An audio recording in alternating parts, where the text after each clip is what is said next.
उर्वशी रौटेला और नसीम शाह की video story, क्या एक और भाभी आने वाली है इंडियन। रख लूंगा को मैं खोलूं पल के ना मैं कोई तुझको ना मुझसे चुरा ले। इंडियन अदाकारा और मॉडल गर्ल उर्वशी रौटेला भी नसीम शाह से मुतासिर लग रही हैं।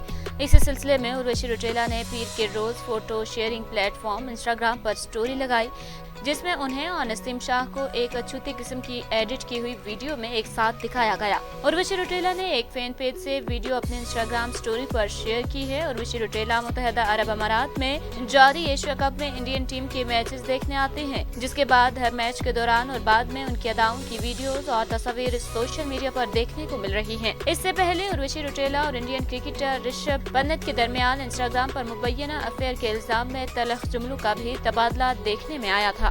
उर्वशी रौटेला के इस इंस्टाग्राम स्टोरी में नसीम शाह के मैच के दौरान स्टाइल की वीडियो और उर्वशी रौटेला के मैच देखने के दौरान अदाओं के क्लिप्स को इकट्ठा करके दिखाया गया और बैकग्राउंड में आतिफ असलम का गाना भी एडिट करके लगाया गया। उर्वशी रौटेला की जानिब से नसीम शाह की स्टोरी इंस्टाग्राम पर लगाने पर समाजी राब्तों की वेबसाइट ट्विटर पर भी मीम्स और तबसरों का सिलसिला जारी है। सारिफीन ने मिले जुले रद्द-ए-अमल का इजहार किया। एक सारिफ ने कहा कि उर्वशी रौटेला ने अपनी और नसीम शाह की एक प्यारी वीडियो इंस्टाग्राम स्टोरी पर लगाई है, क्या एक और भाभी आने वाली है। एक और सारिफ ने मीम शेयर की कि हाथ जोड़कर कहते हैं हमारे बेटे से दूर रहिए। हुज़ैफा नामी सारिफ ने मीम शेयर करते हुए लिखा कि उर्वशी रौटेला नसीम शाह को देखने के बाद निखर लगती हैं। एक और सारिफ ने लिखा कि उर्वशी रौटेला ने एक इंस्टाग्राम स्टोरी शेयर की है जिसमें नसीम शाह शर्मा रहे हैं और वो मुस्कुरा रही हैं, जबकि आतिफ असलम का गाना भी चल रहा है। रख लूंगा